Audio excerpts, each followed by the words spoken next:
wataan ayagama subsadeen dhawaq rasaastan culus ee aad maqlaysaan iyo ciidamada diyaarsan ee aad u jeedaan markan waxay ka socdaan beesha biimaal kuwaasi oo doonayo inay kaga xureeyaan goob walba oo dhulkooda ka mid ah oo ay shabaabku ku sugan yihiin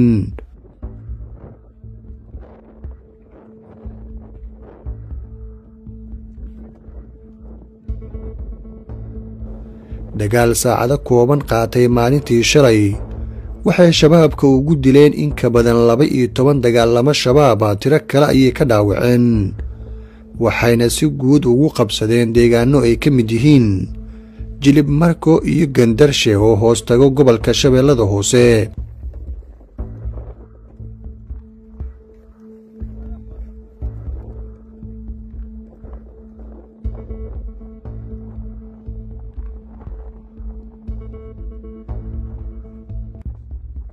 beesha biimaal waxay ka mid yihiin beelaha Soomaaliyeed ee awoodda badan ku leh shabeellada hoose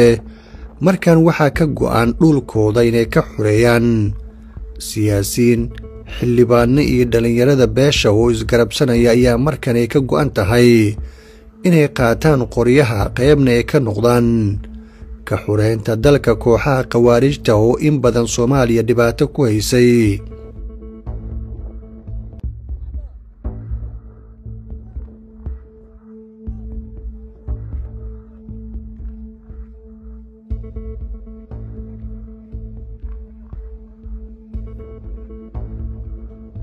iyaga oo garabka helaya koox ka mid ah nabasugidda oo maalintii shalay dagaalka kala qayb qaadatay